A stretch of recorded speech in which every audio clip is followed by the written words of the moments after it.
మీ business ఏదైనా మీ ఊర్లో promotion చేయాలంటే అది సుమన్ టీవీతోనే సాధ్యం. ఇప్పుడే సంప్రదించండి. హాయ్ హలో నమస్తే వెల్కమ్ టు సుమన్ టీవీ. నేను మిశ్రవంతి. ప్రస్తుతం మనం ఇప్పుడు రాజన్న సిరిసిల్ల జిల్లాలోని బీవీ నగర్ లో ఉన్నామండి. బీవీ నగర్ లో అనగానే మనకి రీసెంట్ గా ఒక ఇష్యూ జరిగింది. అది కూడా మీకు గుర్తుకుండకపోవచ్చు. నేను ఇప్పుడైతే ఆ విషయం గురించి అయితే మీకు నేను గుర్తు చేస్తాను. ఒక నాణానికి బొమ్మ బొరుసు ఉన్నట్టే ఇప్పుడు కూడా మనం ఒక వన్ సైడ్ చూసాము. ఆ విషయం ఏంటంటే ఎలివేరి అనుష తను చనిపోయిందని చెప్పేసి తన తండ్రి గారు ఇంతకు ముందు అయితే ఫ్లెక్సీ అయితే కట్టించడం అయితే జరిగింది. ఎందుకంటే తనకి చెప్పకుండా పెళ్లి చేసుకుంది కాబట్టి ఆ తండ్రి బాధ కొద్దీ అయితే ఒక ఫ్లెక్సీ కట్టించి నా కూతురు చనిపోయింది అని చెప్పేసి అయితే తన ఇంటి ముందు అయితే ఒక ఫ్లెక్సీ కట్టించి తన బాధ అంతా చెప్పుకున్నాడు. మనము ఆ సైడ్ నుంచే తన తండ్రి గారితో కూడా మనం మాట్లాడదాము. ఆ సైడ్ నుంచే మనకు తెలుసు, ఇంకో సైడ్ మనకు తెలియదు. ఇంతకుముందు నేను అన్నట్టు బొమ్మ బొరుసు రెండు ఉంటాయి, రెండు సైడ్ లో ఉంటది. కాబట్టి మనము ఇప్పుడు అనుష గారితో కూడా మనం మాట్లాడదాము.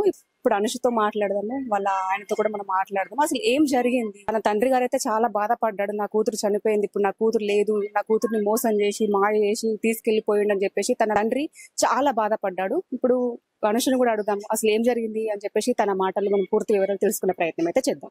చిలువేరి అనుష, హరీష్ కూడా ఉన్నారు. అడుగుదాం అసలు ఆ రోజు ఏం జరిగింది. ఎందుకంటే వాళ్ళ కన్న తండ్రి తను చనిపోయిందని చెప్పేసి వాళ్ళ ఇంటి ముందు ఫ్లెక్సీ అయితే ఆ రోజు కట్టించాడు. మా అమ్మాయిని మోసం చేసిండు ఆ అబ్బాయి హరీష్. మోసం చేసి మాయలో దించి మా అమ్మాయిని మ్యారేజ్ చేసుకొని మాకు చెప్పకుండానైతే ఇంట్లోంచి వెళ్ళిపోయి అయితే మ్యారేజ్ చేసుకున్నాడు అని చెప్పేసి అయితే ఆ రోజు అయితే అన్నాడు. పూర్తి వివరాలు వాళ్ళు కూడా ఇక్కడ ఉన్నారు కాబట్టి మనం వారిని అడిగి తెలుసుకునే ప్రయత్నం అయితే చేద్దాం. హలో అండి. హాయ్. చెప్పండి అసలు ఏం జరిగింది ఆ రోజు? మీ నాన్న చనిపోయింది మా అనుష, ఇప్పుడు మాకు సంబంధం లేదు, తనైతే చనిపోయింది, తనకి మాకు ఎలాంటి సంబంధం లేదని చెప్పేసి అయితే అన్నాడు. దాని గురించి అసలు అసలు ఏం జరిగింది? సో ముందు రోజు ఇంట్లో తెలిసింది అన్న, అంత ముందే తెలిసింది నా గురించి, మా ఇద్దరి గురించి తెలిసింది. అప్పుడు తిట్టారు, కొట్టారు.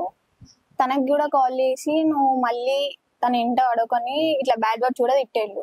తను అప్పుడు ఎప్పటి నుంచి అసలు నిజం చెప్పాలంటే నాకు ఫస్ట్ నుంచి చెప్పండి. అసలు మీ లవ్ ఎప్పటి నుంచి స్టార్ట్? ఎప్పటి నుంచి లవ్ చేసుకుంటున్నారు? ఎన్ని ఇయర్స్ అవుతుంది? 9th క్లాస్ లో స్టార్ట్ అయింది తను తిరగడం. తను నీ వెనకాల 9th క్లాస్ నుంచి తిరుగుతున్నాడు స్టార్ట్. కానీ నేను ఏం చెప్పలేను దానికి. తను కూడా నన్ను వచ్చి డైరెక్ట్ గా ప్రపోజ్ ఎప్పుడు చేయలేదు. సో నేనే చేసిన ఇంటర్ ఎగ్జామ్స్ అప్పుడు. నువ్వు ప్రపోజ్ చేసినావు? తన అసలు చేయలేడు, అసలు ప్రపోజ్ చేయలేదు, నేనే చేసిన. తను నువ్వే తన్ని ప్రపోజ్ చేసినావు. ఓకే. తర్వాత తను కూడా యాక్సెప్ట్ చేసిళ్ళు. తర్వాత స్టార్ట్ అయింది, అప్పటి నుంచి మా లవ్ స్టార్ట్ అయింది. బీటెక్ లో మేము ఇక చాటింగ్, కాల్స్ అవన్నీ మాట్లాడుకోవడం స్టార్ట్ అయింది. అప్పుడు నాకు మమ్మీ ఫోన్ ఉండేదన్నమాట. అప్పుడు నాకు కొత్తగా ఫోన్ అనేది కొనియలేదు. సో మమ్మీ ఫోన్ నాకు ఇచ్చేది. నాకు ఇచ్చినప్పుడు అందులో ఫార్వర్డింగ్ కాల్స్ అనేవి ఉంటాయి. సో అది నాకు తెలియదు ఫార్వర్డింగ్ కాల్స్ ఉంటాయి మమ్మీ దాంట్లో అని. మా కాలేజ్ ఎట్లా అంటే మేము కాలేజ్కి వెళ్ళినప్పుడు మేము ఫోన్స్ అన్ని స్విచ్ ఆఫ్ అన్నా చేయాలి, లేకపోతే ఫ్లైట్ కాలేజ్ లో అలో ఉంటది కానీ యూజ్ చేయడం ఉండదు. సో స్విచ్ ఆఫ్ అన్నా వేయాలి. నేనేం చేసా అంటే ఫ్లైట్ మోడ్ లో పెట్టా అన్నమాట. సో తను కాల్ చేసినప్పుడు మా డాడీకి వెళ్ళిపోయింది కాలేజ్, ఫార్వర్డ్ కాల్ వెళ్ళిపోయింది. తను మాట్లాడి మీరెవరు అనుకుంటా మాట్లాడినప్పుడు వాళ్ళిద్దరి డిస్కషన్ జరిగింది. సో అప్పుడు డాడీకి డౌట్ వచ్చింది, తను ఏదో చేస్తుంది సంథింగ్ నాకు తెలియకుండా అని అనుకున్నప్పుడు డాడీ ఏం చేసిండు, కాల్స్ అన్ని నా కాల్ లిస్ట్ అంతా తీసిండు. తీసినప్పుడు నేను తనతో మాట్లాడుతున్నా అని డాడీకి అర్థమైంది. ఇంటికి హాలిడేస్ కి అప్పుడు మాకు బతుకమ్మ హాలిడేస్ ఉన్నాయి. బీటెక్ ఫస్ట్ ఇయర్ అప్పుడు? బీటెక్ ఫస్ట్ ఇయర్ హాలిడేస్ ఉన్నప్పుడు మాకు హాలిడేస్ ఇచ్చినప్పుడు నేను ఇంటికి వచ్చాను. ఇంటికి వచ్చినప్పుడు డాడీ అప్పుడే అడిగాను. నేను దాని గురించి డాడీ అడిగినప్పుడే చెప్పలేను, భయపడి నేను చెప్పలేను. సో దాని గురించి ప్రతిసారి అడిగినప్పుడు ఉన్నది స్టార్టింగ్ నుంచి ఎండింగ్ వరకు చెప్పేసిన తర్వాత డాడీ దానికి ఏం వేసిండంటే ట్రాప్ అనుకుంటా ఒకటి వేసేసిండు. తను ట్రాప్ వేసిండు నిన్ను అనుకుంటా, ట్రాప్ చేసిండు. అంటే తన గురించి డాడీ ఏం తెలుసుకోలేడు ఫస్ట్. అంటే చేసిందా నిజమేనా అసలు, అంటే వాళ్ళ ఫ్యామిలీ ఎట్లుంటది అనుకుంటే ఏం చేయకుండా ఇది నేను అంతా చెప్పిన తర్వాత తిను ట్రాప్ వేసిండి మని అనుకుంటే డాడీ అనుకున్నాడు. తర్వాత నేను చెప్పేసిన నువ్వు మళ్ళీ ఇదే రిపీట్ అయింది అనుకో నిన్న తనని చంపేస్తా అనుకుంటా అన్నాడు. డైరెక్ట్ బెదిరించిండు, కొట్టిండు. అప్పుడు మమ్మీ కొట్టింది. ఇద్దరు కొట్టిరా? ఇద్దరు కొట్టిండు. పేరెంట్స్ అమ్మ నాన్న ఇద్దరు కొట్టిండు. తర్వాత ట్రాప్ అని వేసేసిండు, చంపేస్తా అని ఇద్దరిని అన్నాడు. తర్వాత నీతోనే బెదిరించిండు? నాతోటే బెదిరించిండు, తనతో అది అయిపోయిన తర్వాత ప్రామిసెస్ ఇవన్నీ వేసుకున్నాడు శివుని మీద. ఇవన్నీ ఎందుకంటే నేను ఎందుకు వేసా అంటే ఇప్పుడు నేను వేయకపోతే నన్నన్నా తనన్నా చంపేస్తాను. నేను లేకపోతే తను ఉండడు, తను లేకపోతే నేను ఉండను. ఇద్దరు ప్రాణానికన్నా నా ప్రామిస్ అంత వాల్యూ కాదని నేను వేసేసా. ఆ ప్రామిస్ అయిపోయిన తర్వాత నేను మాట్లాడకపోతే తను ఉండలేడని నాకు తెలుసు. సో నేనే నాకు అప్పుడు కొత్త ఫోన్, మళ్ళీ కొత్త సిమ్, అన్ని కొత్తవి ఇచ్చేసాడు. నువ్వు ఇన్స్టా కొత్త ఫోన్? డాడీ. ఎందుకంటే నాకు బీటెక్ కాలేజ్ కాబట్టి పక్కా ఫోన్ కావాల్సిందే నాకు. మొత్తం స్టడీ మొత్తం ఫోన్ తోటే ఉంటదని మళ్ళీ అవన్నీ కొత్తవి కొనిచ్చి ఇచ్చేసింది. నాకు తెలుసు కాబట్టి నేనే కాల్ చేసి, ఎందుకంటే నాకు నెంబర్ నోటెడే ఉంటది తన నెంబర్. నేనే కాల్ చేసి నేను మాట్లాడేది ఇదంతా జరిగింది, ఇట్లా జరిగింది అంటే ప్రామిస్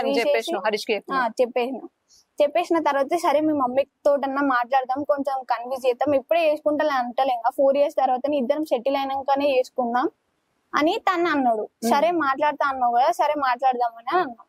అంటే మాకు రీసెంట్ గా మేము ఇల్లు కట్టుకుంటున్నాం కొత్త ఇంటి దగ్గర. సో నేను మమ్మీ అటు వెళ్ళామన్నమాట. తనకి చెప్పిన ఇటు వెళ్తున్నాం, మరి రా మాట్లాడదు అనుకుంటా. సో అప్పుడు వెళ్ళినప్పుడు మమ్మీ నేను మాట్లాడా, నాకు తెలియదు అనుకుంటా అన్నది.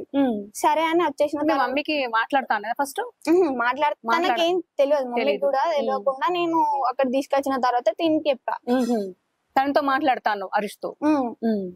సో ఇంటికి వచ్చేసిన తర్వాత మమ్మీ డాడీకి చెప్పేసింది. డాడీకి చెప్పిన తర్వాత డాడీ కాల్ చేసి ఎటు పడితే అట్టే తిట్టిండు. తన మీద తిట్టిండు, వాళ్ళ పేరెంట్స్ మీద తిట్టిండు, వాళ్ళ ఫ్యామిలీ మెంబర్స్ అందరి మీద తిట్టిండు. కానీ తను సైలెంట్ ఉన్నాడు. ఎందుకంటే మళ్ళీ ఏమన్నా అంటే ఇష్యూ అని కాదు, మళ్ళీ నేను రివర్స్ తిట్టిన అనుకో నా మీద ఎఫెక్ట్ పడుతుంది, అది మళ్ళీ నన్ను ఏమన్నా చేస్తానని భయాన్ని కొద్ది తన ఒక్క మాట కూడా అనలేదు డాడీని. సో ఇదంతా జరిగింది. మళ్ళీ మేము కంటిన్యూ చేసినాం కాల్స్ అనేది, మెసేజ్ అన్ని నేనే స్టార్ట్ చేసిన, నేనే కంటిన్యూ చేసిన. ఇది అయిపోయింది. మళ్ళీ రీసెంట్ గా మొన్న ఇదంతా జరుగుతుంది కదా, నేను తిడుతున్నారు, ఇంట్లో కొడుతున్నారు, తన నుంచి ఎలాంటి రెస్పాండ్ లేదా? అప్పుడు ఏమన్నాడు హరీష్?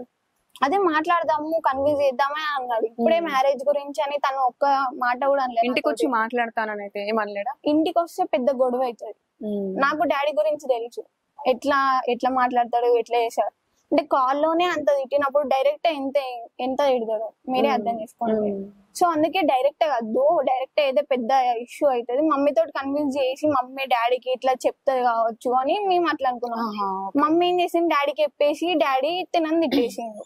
సో అట్లా అయిపోయింది. ఇక దాని గురించి ఇప్పుడే వద్దు, మనం ఒకవేళ సెటిల్ అయినాక చేసుకుంటే బాగుంటదేమో అని అనుకున్నాం. 4 years అవుదాం, 4 years తర్వాత నువ్వు సెటిల్ అవుతావు, నేను సెటిల్ అవుతా, అప్పుడు వేసుకుంటే ఓకే, ఇద్దరు బానే సెటిల్ అయ్యిలుగా ఇచ్చేసి అయిపోతాయి, సేమ్ క్యాస్ట్. సో పెద్దవాళ్ళతో సేమ్ క్యాస్ట్, సో మాట్లాడితే అయిపోతాయి కదా మేము అనుకున్నాం. సో అట్లనే తెలియకుండా కంటిన్యూ చేద్దామని అనుకున్నాం. సో అట్లనే కంటిన్యూ చేసాం. మొన్న నేను వచ్చినప్పుడు చాట్ డిలీట్ చేయలేను. చాట్ డిలీట్ అయినప్పుడు తమ్ముడు చూసిండు మొత్తం చాట్. అంటే ఎగ్జామ్స్ అయిపోయిన తర్వాత మొన్న మాకు హాలిడేస్ ఇచ్చారు, ఉగాదికి ఫెస్టివల్ కి వచ్చిన హాలిడేస్ ఇచ్చారు. అప్పుడు వచ్చినప్పుడు నేను వాష్రూమ్కి వెళ్ళినప్పుడు తమ్ముడు ఫోన్ తీసుకొని చూసాను, చాట్ చూసి మమ్మీకి చెప్పేసిండు. అప్పుడు తమ్ముడే నన్ను చంపేస్తా అని డైరెక్ట్ గా వచ్చేసిండు, ఇక్కడ పట్టుకొని చంపేస్తా నిన్ను అనుకుంటాడు మా తమ్ముడే. మా మమ్మీ చాలా అంటే చాలా కొట్టింది. నెక్స్ట్ రోజు డాడీకి చెప్తాను, డాడీకి చెప్తే సిచ్యువేషన్ ఎట్లుంటుంది, నన్ను చంపేస్తాడు, తనని చంపేస్తాడు, అదే జరుగుతుంది ఫస్ట్ మెయిన్ పాయింట్. మీరేమనుకుంటారు, కన్న కూతుర్ని ఎవరు చంపుకోరు అని అంటారు, కానీ నాకు తెలుసు మా డాడీ గురించి ఎట్లా ఉంటాడో అని. ఎలా ఉంటాడు? కొంచెం సైకో మైండెడ్ మా డాడీ. అంతేనా? అంటే తను నీతోని ఉండడం, ఎవరు పేరెంట్స్ ఎట్లా ఉండడం అట్లనే ఉంటాడు. కానీ తను ఏమనుకుంటే తను చేసేదే కరెక్ట్, ఎవరి మాట విన్నాడు అన్నమాట. ఓకే, తన మైండ్ లో ఇది కరెక్ట్ అని అనిపించిందా, అది రాంగ్ అయినా కూడా తను కరెక్ట్ చేసి మళ్ళీ నేను చూపిస్తా అని అనుకుంటాడు. సో నాకు అర్థమైంది ఎట్లయినా మా డాడీ ఇద్దరు అనుకునేవాడైతే ఇప్పుడు నేను కాలేజీలో ఎందుకు వేస్తాడు, ఎందుకు చదివిస్తాడు, ఏ పేరెంట్ అన్నా చదివించే బాధ్యత ఉంటది, బాధ్యతనే. బట్ అదంతా చేయడు కదా. ఇప్పుడు బాధ ఉంటది కాబట్టి ఆ బాధ కొద్ది, ఇప్పుడు నేను పెంచిన ఇంత పెద్దదాన్ని చేసిన, తనకంటూ ఒక లైఫ్ ఇవ్వాలని చెప్పేసి తను ఆలోచించుకున్నాడు. మళ్ళా ఆ కోణం నుంచి ఎందుకు ఆలోచిస్తలేదు? సరే లైఫ్ ఇద్దామని అనుకున్నాను నేను. ఒక్కటే కోరిక అడిగిన, తనని ఇచ్చి పెళ్లి చేయు అని. నేను ప్రతి విషయంలో డాడీ మాట కాదనిలే అని అడుగుపియండి. నేను ప్రతి విషయం, కాలేజ్ అయినా ఏదైనా డాడీ విషయంలోనే ఉన్నా. నేను ఈ ఒక్క విషయంలోనే డాడీ ఇది కాదు, నేను ఇట్లా లవ్ చేసిన అని చెప్పినావా? అంటే ఏమన్నాడు అప్పుడు ఆ టైంలో? అది First అయితే తిట్టిండు కానీ చెప్పినావు కదా, చెప్పినప్పుడు ఎలా రియాక్ట్ అయ్యాడు? అదే తను ట్రాప్ చేసిండు, అది కరెక్ట్ కాదు నీకు, ఇది ఈ ఏజ్ కాదనుకున్నాను. సరే ఈ ఏజ్ కాకపోయినా సరే మీరు ఇప్పుడైతే చదువుకోండి తర్వాత ఆలోచిద్దామని ఆ మాట అయితే అనలేదు. మీ మీడియాలో మీకు ఇచ్చినప్పుడు డాడీ అట్లా అన్నాడు, నేను తర్వాత ఆలోచిద్దాము ఇప్పుడైతే చదువుకోండి అని అన్నాడు. ఆ మాట నాతోటి అయితే అనలేదు. ఆ మాట నాతోటి అంటే నేను 4 years కాదు 5 years కాదు 10 years అన్నా ఆగాను, కానీ ఆ మాట నాతోటి అనలేదు. హరీష్ ఏం చేస్తున్నాడు? ఇప్పుడు పేటెంట్ డిజైన్. ఎప్పుడు చేసుకున్నారు మీరు పెళ్లి? April 7th. April 7th. ఎలా తీసుకెళ్ళవుతానని? ఆమె ఒక సర్టన్ ప్లేస్ చెప్పింది, ఆ ప్లేస్ దగ్గర నేను నిలబడ్డా. ఆమె వచ్చింది, వచ్చిన తర్వాత ఫస్ట్ తీసుకెళ్లి కన్విన్స్ చేసిన, ఇప్పుడు వద్దు మనం ఇట్లా ఫ్యూచర్ ఉంది 4 years ఆగి చేసుకుందాం, నేను ఒప్పిస్తాం మీ డాడీని అది అని మాట్లాడతాం. ఏం లేదు, అప్పటికే నాకు కాల్స్ స్టార్ట్ అయిన వాళ్ళ ఇంట్లో నుండి. అంటే వాళ్ళ డాడీ కంటిన్యూగా నీకు కాల్ చేస్తూనే ఉన్నాడు. ఏమంటున్నాడు? ఫోన్ మాట్లాడలేదు, నేను లిఫ్ట్ చేయలేదు. ఇప్పుడు ఆమెను తీసుకెళ్ళినా అంటే ఎవరైనా ఒప్పుకుంటారా? ఇప్పుడు ఒక పేరెంట్ వాళ్ళ అమ్మాయిని తీసుకెళ్ళినా అంటే వాళ్ళు ఒప్పరుగా. అవును, అందుకే నేను లిఫ్ట్ చేయలేదు. ఇట్లనే ఇప్పుడు ఆమె వచ్చేసింది, నేను వద్దంటే ఆమె చచ్చిపోతా అంటుంది. సో తీసుకెళ్ళి మ్యారేజ్ చేసుకున్నా. ఒక ఫ్రెండ్ ను పిలిస్తే వచ్చిండు, ఫోటోలు తీసి వెళ్ళిపోయిండు. నేను ఇక డైరెక్ట్ అక్కడ నుండి స్టేషన్ కి వచ్చేసిన, పోలీస్ స్టేషన్ కి వచ్చి కాల్ చేయించిన. వాళ్ళ డాడీ కాల్ మా పేరెంట్స్ వచ్చారు, అప్పటికే పోలీస్ స్టేషన్ కి వచ్చారు, రమ్మంటే వచ్చారు. అంటే మీ పేరెంట్స్ అడగలేరా అది తప్పు, వాళ్ళ పేరెంట్స్ కి చెప్పకుండా పెళ్లి చేసుకోవడం కూడా? ఏంటంటే మా పేరెంట్స్ నేను ఉన్నది ఒక్కరిని, నాకు ముగ్గురు అక్కయ్యలు. మా పేరెంట్స్ నేను ఉన్నది ఒక్కరిని. అయిపోయింది. మా పేరెంట్స్ అన్నారు సరే అయిపోయింది చేసుకున్నావు కదా మంచిగా ఉండు సరిపోతుంది పనున్నా అన్నారు. స్టేషన్ లో కూడా అదే అన్నారు. వీళ్ళ డాడీకి కాల్ చేయించినాం స్టేషన్ నుండి. చేపిస్తే ఆమె నా కూతురు కాదు చనిపోయింది, నేను రాను అని మాట్లాడేసింది. సరే ఓకే అని మేము అక్కడ నుండి వెళ్ళిపోయినాం. ఇక చెప్పలేము, ఇక్కడ లోకల్ ఉంటే దగ్గరగా త్రీట్ ఉంటది ఏదన్నా అని నాన్ లోకల్కి వెళ్ళిపోయినాం. తర్వాత మరుసటి రోజు ఫోన్ చేసిర్రు, స్టేషన్ నుండి ఫోన్ చేయించి పెద్ద వాళ్ళతో ఇట్లా అకామిడేట్ అయ్యి ఫోన్ చేయించారు మాకు. వాళ్ళంటే ఎవరు? అంటే కౌన్సిలర్స్ వాళ్ళు వాళ్ళ డాడీ సపోర్ట్ వాళ్ళు వీళ్ళు వచ్చారు, ఫోన్ చేయించారు. వచ్చినాం, వచ్చే అమ్మాయిని కౌన్సిలింగ్ ఇవ్వడం అవి ఉంటాయి. ఆ రోజు జరగాల్సింది మరుసటి రోజు ఏదో వాళ్ళ డాడీని కన్విన్స్ చేసి వాళ్ళందరూ తీసుకొచ్చి మాట్లాడిపించారు. ఆ అమ్మాయి ఎంతైనా రానని చెప్పేసింది. రానని చెప్పేసరికి సరే వెళ్ళిపోయింది వాళ్ళ డాడీ. వెళ్ళిపోయింది అంటే వాళ్ళ డాడీ పోలీస్ స్టేషన్ వచ్చి ఏం మాట్లాడండి మీతోటి? మాతోటే మాట్లాడాలి, అమ్మాయితోటే మాట్లాడండి మొత్తం. ఏంటంటే రమ్మని అందరు అడుగుతారు కదా, ఎవరైనా అడుగుతారు, రమ్మని అడిగారు. అమ్మాయిగా ఇప్పుడు నన్ను వదిలేసి వెళ్ళిపోతే నేను అన్యాయం అయిపోతా. సో అట్లా అది ఆలోచించి ఆమె రానని చెప్పేసింది. ఎట్లయినా నేను సిఐ గారి దగ్గర ఒప్పుకున్నా, చదివిస్తా సార్ నేను ఖచ్చితంగా చదివిస్తా, నాకు ఒక సర్టిఫికేట్స్ ఇప్పిస్తే చాలు, నేను ముందు చదివిస్తా మొత్తం అని చెప్పిన. కానీ వాళ్ళ డాడీ ఇప్పుడు ఏమంటాడు, మీడియం ఉందట అక్కడ ఇక్కడ ఏమంటున్నా అంటే నా పేరు పెట్టి ఎట్లా చదివిస్తా అంటాడు. ఇప్పుడు నేను అతను ఏం అమౌంట్ అడుగుతలే, నాకు ఫైనాన్షియల్ హెల్ప్ ఏమంటలే, జస్ట్ ఒక ఫోన్ కాలేజ్ కి ఫోన్ చేసి సరే మా అమ్మాయి బాధ్యత ఇప్పటి నుండి వాళ్ళకి అప్ప చెప్పేసేయండి, మా అమ్మాయి కాదని చెప్పేస్తే అయిపోతుంది, నేను చదివించుకుంటా. నువ్వేం చేస్తావు ఇప్పుడు? నువ్వు ఏం చేస్తున్నావు? నేను హైదరాబాద్ లో పేటెంట్ డిజైనర్. ఎంత వస్తుంది సాలరీ? నేను రీసెంట్ గానే అంటే నాది ఎట్లా అంటే ట్రైనింగ్ అందులోనే జాబ్ అందులోనే తెలిసిన వాళ్ళ కంపెనీ. స్టార్టింగ్ 15,000, ఇప్పుడు 20K. సరిపోతుందా మరి? తన కాలేజ్ చదివే ఇంకా లక్షల్లో మేడం ఏంటంటే నా చదువు అంటే నాకు మొత్తం స్కాలర్షిప్ తో నేను కంటిన్యూ అయిపోతా ఎంబీఏ, నాది నేను చూసుకుంటా. అమ్మాయి కంటే నా పేరెంట్స్ ఉన్నారు, నాకు చాలా మంది ఉన్నారు సపోర్ట్ కి, రమ్మంటే సపోర్ట్ ఉంటారు కానీ ఫైనాన్షియల్ గా ఎవరు సపోర్ట్ చేయరు. నాకున్నారు మేడం సపోర్ట్ చేస్తారు అంటారు, ఎవరు చెయ్యరు. అదే మేడం నేను చెప్తాను, నాకున్నారు. అంటే నాకు లేకపోయినా నాకు ఉన్నది అమ్మాయినా నేను చదివిస్తాను. ఉన్నది అమ్మాయినా అంటే ఇప్పుడు రేపు మళ్ళీ భవిష్యత్తు ఎట్లా? ఇప్పుడు కొత్తగా మీరు చదివిస్తా. ఇప్పుడు ఆమెకు జాబ్ వచ్చి 4 years వరకు సెట్ అవుతుంది. నేను నాకు 2 ప్లేస్లు ఉన్నాయి మేడం, ఒకటి అమ్మాయి ఒకటి చదివించుకొని ఒకటి మేము ఇల్లు కట్టుకున్నా అయిపోతుంది మాకు. వాళ్ళ డాడీ ఏమంటుండే, వాళ్ళకి ఏం లేదు అంటే వచ్చి చూసిండ మేడం ఇప్పుడు నా గురించి బేసిక్ తెలుసుకోకుండా నాకు కాల్ చేసి ఎటువంటి ఎట్టిండు. నేను అప్పుడు కూడా ఏం రియాక్ట్ చేయాలి, అప్పుడు నేను రియాక్ట్ అయితే ఈమెకి ఇబ్బంది. మరి నువ్వు అనలేదా ఇప్పుడు కొద్ది రోజులు ఆగుదాము? ఎవరైనా పేరెంట్స్ కోపానికి వస్తారు, ఎందుకంటే ఇప్పుడు తనను పుట్టినప్పటి నుండి ఇప్పుడు కన్న బిడ్డ చెప్పకుండా పోతే, ఇప్పుడు ఫర్ ఎగ్జాంపుల్ ఇప్పుడు నువ్వే ఉన్నావు, మీ అక్కయ్య నీకు చెప్పకుండా ఇంట్లోంచి వెళ్ళిపోతే నీకు ఎంత కోపం వస్తుంది? యాక్చువల్లీ మేడం ఇది కూడా నేను చెప్తా, వాళ్ళ డాడీ ఏమన్నారంటే వాళ్ళ ముగ్గురు అక్క ఇళ్ళలు అది ఇది అని అన్నాడు. ఏం తెలుసు అని మాట్లాడినాడు చెప్పండి. ఇప్పుడు మా అక్క ఇళ్ళలు పోయి కేసు పెడితే ఏమన్నట్టు, ఇప్పుడు మీడియా ముందట అన్నారు వాళ్ళ అక్క ఇళ్ళలు కూడా ఇట్లనే లవ్ మ్యారేజ్ చేసుకుని వెళ్ళిపోయారు అని ఆయన చూసిండు. ఏమన్నా మా నాన్న ఒక తండ్రి బాధ్యత తీసుకొని, మా అక్కది లవ్ మ్యారేజ్ చిన్న అక్కది, కాకపోతే ఇంట్లో ధైర్యంగా చెప్పింది వచ్చి.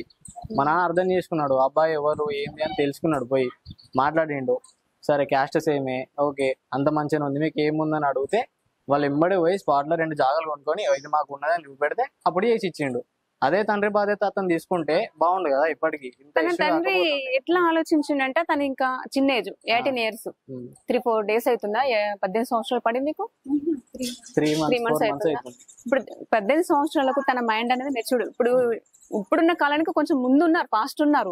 బట్ తను ఇంకా చదువుకునే ఏజ్, తనకి ఇంకా సెటిల్ కావాలి, తన కాళ్ళ మీద తను నిలబడాలి అనే ఆలోచన ఏ కన్ని తండ్రికైనా ఉంటది. తనకు ఒక బాధ్యత ఉంటది. ఆ బాధ కొద్దీ తన అలా వద్దు బిడ్డ అని చెప్పుకున్నాడు. అదైతే దానికి ఆయన మాటకి గౌరవించి అయితే మనమైతే వద్దు, మీ తండ్రి ఎట్లా కోపానికి వస్తాడు. ఇప్పుడు ఎవరైనా తండ్రులు కోపానికి వస్తారు. చిన్న కొంచెం మిస్టేక్ చేస్తేనే మనం కొడతాం పిల్లల్ని. అదే విషయంలో తను కొట్టాడు, అది తప్ప? కొట్టడం తప్ప అని అంటలే మేడం, కొట్టచ్చు ఓకే. ఇంత ముందు కూడా కొట్టిరు, నేనేం రియాక్ట్ కాలే. కాకపోతే వాళ్ళ డాడీ నేను చూసిన దగ్గర నుండి, ఆమెకు కూడా తెలుసు. వాళ్ళ డాడీ ఏంటంటే ఆమె చెప్పింది ఇంత ముందు, కొంచెం ఏదనుకుంటే అదే కరెక్ట్ అనుకుంటాడు వాళ్ళ డాడీ. సో ఇప్పుడు చంపేయడం నమ్మకం ఏముంది చెప్పండి. ఇప్పుడు నేను వద్దు వెయిట్ చేయి అది ఇది అని అంటే ఆమె ఏమన్నా వేసుకుంటే ఎవరి మీద బాధ్యత వస్తుంది? ఆమె లేసిపోయలే, నా లేసిపోయలే. అంతా ఆలోచించి నేను నైట్ వచ్చేది తీసుకెళ్లిపోయాను. అదేదో ఇంట్లో మీ పేరెంట్స్ తో మాట్లాడి వాళ్ళతో మనం వెళ్ళి మాట్లాడదాము, మీరు మాట్లాడండి అమ్మా నాన్న అని చెప్పేసి నువ్వు తీసుకెళ్లి మాట్లాడుతుంటివి. ఎందుకంటే సేమ్ క్యాస్ట్ అన్నావు కదా. తీసుకెళ్లి మాట్లాడడం ఓకే, నాకు మీరు అన్నది పాయింటే. కాకపోతే నాకు ఏంటంటే తెలిసినప్పుడు ఫోన్ చేసిండు, నన్ను తిట్టిండు, నా పేరెంట్స్ తిట్టిండు, మా అక్క చెల్లెల్ని తిట్టిండు. తిడతాడు. కాకపోతే ఏదో ఎట్లా పెంచారు మీ అమ్మ డాడీ అది అని తిడితే ఓకే, కానీ గలీజ్ మాటలు తిట్టిండు. ఇప్పుడు అదే నేను ఫేస్ టు ఫేస్ తీసుకుపోయి మాట్లాడిపిస్తా, అప్పుడు కూడా తిడితే నేను ఏం చేయాలి? అప్పుడు తిడతాడు, ఎందుకంటే అమ్మాయి అక్కడ ఆడపిల్ల కాబట్టి కన్న తండ్రి ఖచ్చితంగా బాధ ఉంటది. ఇప్పుడు ఒక కొడుకు ముందట పేరెంట్స్ తిడితే ఊకుంటారా? ఊకోడు. ఇప్పుడు నేను అక్కడ రచ్చరచ్చ చేస్తే ఈమె ఇప్పుడు నాకు ఆమెకి ఏదో ఒకటి చిన్న మిస్అండర్స్టాండింగ్ వస్తుంది, మా రిలేషన్షిప్ ఖరాబ్ అవుతుంది. రిలేషన్షిప్ ఖరాబ్ కాదు. నేను ఏంటంటే మీ పేరెంట్స్ తీసుకెళ్లి, అంకుల్ మీరు కోప్పడంలో న్యాయం ఉంది, నేను వెయిట్ చేస్తాను, మీరు మాట ఇవ్వండి. ఇప్పుడు మా పేరెంట్స్ తీసుకొచ్చాను, మీరు ఎవరైనా పెద్ద మనుషుల్ని కూడా తీసుకురండి, వాళ్ళందరి ముందు మాట ఇవ్వండి. నేను మిమ్మల్ని కాదనకుండా నేను పెళ్లి చేసుకోను, ఎప్పటికైనా ఎన్ని సంవత్సరాలకైనా నాకే ఇచ్చి మ్యారేజ్ చేస్తా అని చెప్పేసి నాకు మాట ఇవ్వండి. మా అమ్మ నాన్న కూడా వచ్చారు, వాళ్ళ ముందు నాకు మాట ఇస్తే నేను వెయిట్ చేస్తాను. మేము ఎలాంటి పిచ్చి పనులు మేము చెయ్యం, మీరు చెప్పినట్టు మేము వింటాం. నేను జాబ్ చేస్తున్నాను, ఆ అమ్మాయికి జాబ్ వచ్చేంత వరకు నేను వెయిట్ చేస్తాను అని చెప్పేసి ఒక మాట అంటే అదే మేడం నాకు అర్థమైంది. కానీ అతను కూర్చొని మాట్లాడతాడనే నమ్మకం ఏముంది మేడం? ఇప్పుడు లేచి చేయి చేసుకున్నా ఇప్పుడు గట్టిగా మాట్లాడినా, ఆవాజ్ చేసి మాట్లాడినా ఇప్పుడు ఏమైతుంది చెప్పండి? పెద్దలు చేసుకుంటారు అండ్ పెద్దల నామే చేసుకుంటే మా డాడీ పోడు, మా డాడీ మీద చేసుకుంటే నేను పోను, అక్కడ లొల్లే జరిగేది. అతను ఎట్లా అంటాడో నాకు తెలుసు కాబట్టి నేను ఏం మాట్లాడలే. వాళ్ళ అమ్మతో మాట్లాడదామని వేనా పోతే వాళ్ళ అమ్మ నేనేం మాట్లాడా, నాకు అవసరం లేదు అని ఈమెను తీసుకొని వెళ్ళిపోయింది. వాళ్ళ డాడీకి చెప్పేసింది, డాడీ నాకు ఫోన్ చేసి తిట్టేసింది. ఇదంతా జరిగింది. సో నాకు తెలుసు వాళ్ళ డాడీ ఏంది ఇట్లా అని, అందుకే నేను తీసుకెళ్ళిపోయాను. లేకపోతే నాకు మాట్లాడాలంటే లేదా మేడం, మాట్లాడవచ్చు తీసుకెళ్ళి, కాకుండా పేరెంట్స్ తీసుకెళ్లి మాట్లాడిస్తే ఇంకా బాగుంటుండే. అదే మేడం ఇప్పుడు అతను ఇక్కడ రివర్స్ అయితే పరిస్థితి ఏంది మేడం? పెద్ద లొల్ల అవుతుంది, కేసు అవుతుంది, అదైతే ఇదైతే ఆమె లేసిపోయాలి, నా లేసిపోయాలి, స్టడీ ఖరాబ్ అయితే. ఇప్పుడు ఇదంతా జరిగి ఆమె స్టడీ మీద కాన్సన్ట్రేట్ ఏమంటే చేస్తుందా? ఇప్పుడు చేస్తుందా చెప్పండి? ఇప్పుడు చేస్తాయి మేడం, నేను తీసుకొని స్టడీ చేసుకోవచ్చు. కానీ ఇప్పుడు ఎంత పెద్ద ఇష్యూ అయింది మీకు తెలుసు కదా, చాలా పెద్ద. ఇప్పుడు ఇది బాగుందా అది బాగుంటా చెప్పండి, అది ఇంకా 4 గోడల మధ్యలో సమస్య అనేది పరిష్కారం అవుతుంది. కానీ ఇప్పుడు చాలా పెద్ద గొడవ కదా. ఇట్లా అయింది, బిడ్డ పోయిందని ఫ్లెక్సీ పెట్టిండు, ఓకే నేను ఒప్పుకుంటా. మరి ఇప్పుడు మేమే అందరం వెళ్ళి మాట్లాడదాం, అప్పుడు పెద్ద గొడవ చేయడానికి నమ్మకం ఏముంది మేడం? మీరు చూసిర్రు ఆయన ఎట్లా అంటాడు, ఫ్లెక్సీ చిన్న పోయినందుకే ఫ్లెక్సీ పెట్టుకుని. అందరు తల్లిదండ్రులు అట్లా వేస్తలేరు కదా. సరే కులానికి ఇచ్చినప్పుడు కులం కాదు, ఒక కులం కాదు, వేరే కులం, ఏదో వేరే క్యాస్ట్ అది ఇది అని అంటే ఏమని అనుకోవచ్చు, ఒకటే కులం. ఇప్పుడు మాకు ఫైనాన్షియల్ గా లేదు అది అని అంటాడు. ఫైనాన్షియల్ ఉంటేనే బతుకుతారా మేడం, లేకపోతే బతకారా? నేను చదివిస్తా అని ఒప్పుకున్నా స్టేషన్ లా. నేను చదివియకపోతే నాకు వచ్చి గల్లబట్టి అడగనుండే, ఎందుకు చదివియలేను అని. చదివిస్తాను ఒప్పుకున్నా. ఆయన ఏమంటుండే, నేను చదివియా, నా పేరు పెట్టి ఎట్లా చదివించుకొని నేను చూస్తా అంటూ మాట్లాడుతాను. అంటే మీ దగ్గర ఆర్థికంగా ఏం లేదు, ఇప్పుడు నా బిడ్డకు ఆరోగ్యంగా ఎలాంటి ఆరోగ్య సమస్యలు ఉన్నాయో నాకు తెలుసు, తన ఖర్చు ఇంత అవుతుంది, తన దగ్గర ఏముందని చెప్పేసి తను చదివిస్తా అంటున్నాడు అని చెప్పేసి తను అన్నాడు. కాదు మేడం, ఏముంది లేదు, అతను ఏమన్నా వచ్చి నాకు ఎప్పుడన్నా కాంటాక్ట్ అయితే తెలుస్తుంది.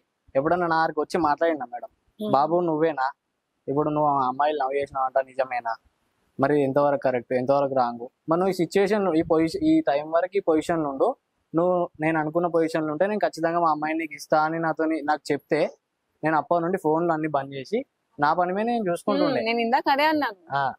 అయితే ఇప్పుడు తెలిసిన తర్వాత నాకు ఫోన్ చేసి తిట్టే బదులు మరి కాంటాక్ట్ అయ్యి ఒక బాధ్యత గల తండ్రి లెక్కుంటే కాంటాక్ట్ అయ్యి మరి ఇట్లా బాబు ఇది సంగతి, నువ్వు ఈ పొజిషన్ లో ఉండు ఈ టైం వరకు, అప్పుడైతే మా అమ్మాయిని ఇస్తా నీకు, లేకపోతే అని మాట్లాడితే నేను కూడా ఉండు కదా ఒక పొజిషన్ లా. ఇప్పుడు ఏ కన్న తండ్రి అని ఏమనుకుంటాడంటే నా బిడ్డను ఒక ఇంటికి ఇచ్చిన తర్వాత తను కాలు కింద పెట్టకుండా సాదటోడైతే మంచిగా ఉంటది. అదే ఇప్పుడు ఆ అమ్మాయి చెప్తా వినండి, ఆ అమ్మాయిని గుండెల మీద ఎత్తుకొని పెంచుతాడు కన్న తండ్రి. ఇప్పుడు ముళ్ళ కంపలలో పడేయమంటే పడేస్తాడా? తను అదే ఆలోచించుండు, తను అక్కడ ఎలా ఉంటది, తన భవిష్యత్తు ఏంది, తను ఆరోగ్య సమస్యలు గాని తన తినే ఫుడ్ దగ్గర నుంచి ప్రతిదీ కన్నా తండ్రి దగ్గరుండి చూసుకున్నాడు కాబట్టి అక్కడికి వెళ్తే ఎలా బతుకుతుందో ఏమో అన్న కోణంలో ఆలోచించుండు. దాన్ని నువ్వు తప్పని ఎలా అనుకుంటున్నావు? తప్పని నేను అంటలే మేడం, ఓకే ఆయన ఆవేదన కరెక్టే, కానీ ఇంత పెద్ద చేసుడు కరెక్ట్ కాదు. ఏంటంటే ఫస్ట్ తెలుసుకోవాలి అబ్బాయి ఏంది, అబ్బాయి గురించి ఏందని తెలుసుకోవాలి. అదే ఇప్పుడు నేను ఒక కంపారిజన్ పెడితే మా డాడీకి వాళ్ళ డాడీకి నేను చెప్పిన మా అక్క లవ్ మ్యారేజ్ అని, మా డాడీ కూడా వాళ్ళ డాడీ లెక్క ఆలోచిస్తే మా అక్క ఇప్పుడు ఇంత సంతోషంగా ఉండేది కాదు. మా అక్కకు ఒక పాప ఇప్పుడు. సరే ఓకే, ఇప్పుడైతే మీరు అమ్మ నాన్న కూడా ఏం చెప్పలేదు, జస్ట్ లవ్ మ్యారేజ్ చేసుకున్నామని చెప్పారు, అదంతా అయిపోయింది. వచ్చిన తర్వాత కూడా మనం వాళ్ళ ఇంటికి వెళ్దాం, వాళ్ళతో మాట్లాడదాం అని చెప్పేసి అనలేరా? ఎవరు? మీ పేరెంట్స్. మా పేరెంట్స్. అయితే నేను వచ్చిన మేడం, వచ్చిన తర్వాత వాళ్ళు ఇట్లాంటిది ఏం అనలేదు. ఎందుకు అనలేదంటే స్టేషన్ లో ఏమన్నాడంటే నా అమ్మాయి చనిపోయింది నాకు అవసరం లేదు అని అన్నాడు. ఓకే, మా అమ్మ నాన్నలో ఏమనలేదు ఆ మ్యాటర్ కి. తర్వాత వాళ్ళ ఎందుకంటే వాళ్ళు పెద్ద మనుషులు కాబట్టి ఆ బాధ్యత తీసుకోవాలి, పెళ్ళయింది కాబట్టి. ఓకే, వాళ్ళ ఫ్యామిలీ మెంబర్స్ లో ఏంటంటే కొంతమంది కాల్ చేసి పెళ్లి అయిపోయినాక ఈ తాళి ఈ మెటల్ ఇవన్నీ తీసేసిరా ఈ మాట్లాడారు. రికార్డింగ్స్ కూడా ఉన్నాయా మీకు పూసు ఏంటి తీసా. ఎంతమంది అంటే ఒక 5-6 మెంబర్స్, పేర్లు ఎందుకు బయట పెట్టడం కానీ వాళ్ళందరూ కాల్ చేసి తీసేసిరా ఇప్పటికైనా తీసుకుంటా ఇంట్లో. వాళ్ళ డాడీ మాత్రం కాల్ చేస్తలే, వీళ్ళందరూ కాల్ చేస్తారు. డాడీ చెప్పిస్తుంటారా? పోలీస్ స్టేషన్ లో కూడా నన్ను అదే మాట అన్నారు, నువ్వు తీసేసిరా నేను హ్యాపీగా చూసుకుంటా. ఇప్పుడు ఇవన్నీ పోతాయి, నువ్వు హ్యాపీగా డాడీ ఒక్క మాట అన్నా, నేను మమ్మీ కూడా ఒక్క మాట అన్నా, దాని గురించే రాదు మీ పైన, అవన్నీ మర్చిపో, నువ్వైతే తీసేసిరా. నేను నీకు ఒక లైఫ్ వచ్చిన తర్వాత మళ్ళీ తనకి చేసాము అంత ఫ్లెక్సీ పెట్టిన తర్వాత, అవన్నీ పోయిన తర్వాత, అంత ఫేమ్ అయిన తర్వాత అవన్నీ నేను వదిలేసి నేను ఎట్లా రాగలుగుతా, ఇంటికి ఎట్లా వెళ్తా? నేను రానని డైరెక్ట్ గా పోలీస్ స్టేషన్ లో చెప్పినా, నేను రాను, వద్దు నాకు. మళ్ళీ మీరు ఎంత ఇన్స్టాలో అయింది, ఫేస్బుక్ లో ఇవన్నీ మొత్తం ట్రెండింగ్ అయిపోయినాయి నా వీడియోస్ అన్ని, ఈ ఫ్లెక్సీ కట్టి. నేను మళ్ళీ ఇవన్నీ తీసేసి వస్తే నన్ను తప్పు అంటారు, నా ముఖం మీద ఉంచుతారు, మిమ్మల్ని ఏమన్నారు కావచ్చు, నన్ను అంటారు. నేను రానని అప్పుడు ఏమన్నారు పోలీస్ స్టేషన్ లో? అదే మాట అన్నారు, తీసేసిరా, నేను ఎట్లా చూసుకున్నామో ముందు ఎట్లా చూసుకున్నామో అట్లనే చూసుకుంటాం, ఒక్క మచ్చ కూడా రానియం, నీకేం కావాలంటే అది ఇస్తాం నీకు, నేను ఎట్లా చదివిపాను అట్లా చదివిస్తాం, చదివించిన తర్వాత నీకు ఇష్టం ఉన్న వాళ్ళనే చేసుకో అనుకుంటున్నారు, కానీ తనకి ఇచ్చి చేస్తానని అనలేదు. ఎలా అంటారు? ఎందుకంటే దానికి ఆర్థికంగా బాగాలేదు కాబట్టి. అది వాళ్ళు తెలుసుకోవాలి కదా, ఫస్ట్ ఉందో లేదో తెలుసుకొని ఎట్లా అంటారు మీరు? ఏం లేదు, ఎందుకంటే సేమ్ ఊరు కాబట్టి తెలుసు కావచ్చు. ఏం లేదు, 3 అక్కయ్యలను, ఒక్కటే అబ్బాయి, వాళ్ళని చూసుకోవాలి, అక్కయ్య వాళ్ళని కూడా చూసుకోవాలి, అవునా కదా? అక్క వాళ్ళని చూసుకోవాలి, ఇప్పుడు తన మెయింటెనెన్స్ చూసుకోవాలి, తర్వాత వాళ్ళ పేరెంట్స్ కూడా చూసుకోవాలి. ఇప్పుడు ఏ ఉద్దేశం కొద్ది మా కూతుర్ని అనే చదువుతాడు అని చెప్పేసి అట్లా ఆలోచించుకోవచ్చు కదా పేరెంట్స్. అంటే దాని గురించి ఎంక్వైరీ చేసిన తర్వాత, ఓ ఇదైతే కాదు, తన వల్ల కాదు, నా కూతుర్ని చూసుకో బాధ్యత తనకు లేదని తను ఫిక్స్ అయిన తర్వాత ఇవన్నీ అనాల్సింది. తను డైరెక్ట్ గా ముఖం మీదనే అంటే అది కరెక్ట్ కాదు. ఎవరికైనా తను తెలుసుకుంది ఎవరిని అనద్దు, తెలుసుకున్న తర్వాత నువ్వు 100 అన్నా కూడా వాళ్ళు తీసుకుంటారు, తెలుసుకుంది అంటే ఒక్క మాట కూడా ఎవరు తీసుకోరు. సో నువ్వు అనుంటే హాస్పిటల్లో, నానా నీకు ఇష్టం లేని పెళ్లి చేసుకున్నందుకు నీకు కోపం ఉంది, ఒక్కసారి వాళ్ళ ఫ్యామిలీ బ్యాక్గ్రౌండ్ నువ్వు తెలుసుకో, నేను ఎలా ఉంటాను అక్కడ, తను నన్ను సాగుతాడా సాదడా, పూర్తిగా ఎంక్వైరీ చేసుకోనానా, నేను బాగుంటానని చెప్పేసి నువ్వు అనలేదా? నేను బాగుంటా, వాళ్ళందరూ నా చదివి గురించి కూడా వాళ్ళు నేను ఎంత చదువుకుంటా అంటే అంత చదివిపిస్తా అన్నారు, మీకేం టెన్షన్ లేదు, నేను వచ్చేసిన కదా, మీరైతే ఈ మాట అనకండి నన్ను, ఓకే అనుకుంటా నేను అన్నా. వాళ్ళు మళ్ళీ ఈ సార్ దగ్గరికి వెళ్ళి మాట్లాడారు, అంటే పోలీస్ జరుగుతుంది పోలీస్ స్టేషన్ లోనే జరుగుతుంది. తను వచ్చి నన్ను పిలిచాడు, ఆ సార్ పిలిచి, సరే నువ్వు అటు వెళ్తావా ఇటు వెళ్తావా అంటే, సార్ నేను వెళ్ళను, ఇంత ట్రెండ్ అయిపోయింది నా వీడియో, నేను వెళ్తే నన్నే తప్పు అంటారు, నేను వెళ్ళను సార్, నేను ఇటే వెళ్తా అనుకుంటా అంటే, సరే నువ్వు వెళ్ళి మీ పేరెంట్స్ తో మాట్లాడతా అంటే సరే అని మాట్లాడేసింది. మళ్ళీ నేను వాళ్ళ జోలికి మీరు వెళ్ళకండి అనుకుంటా అక్కడ సార్ అనేసిన తర్వాత కూడా డాడీ వీడియోలు చేయడం కరెక్ట్ కాదు. మళ్ళీ చదువు గురించి కూడా నువ్వు ఎట్లా చూపిస్తావు నేను చూస్తా అంటే తను ఎదుగుమని అంటుండు కానీ ఎదిగే దగ్గరనే నన్ను ఆపేస్తుండే. ఎందుకంటే స్టడీయే కదా నాకు ఇంపార్టెంట్. నేను ఎదగాలంటే నాకు స్టడీ కావాలి. తను ఏమంటున్నా నేను ఎట్లా చూపిస్తాను నేను చూస్తా అంటే అది కరెక్ట్ కాదు కదా.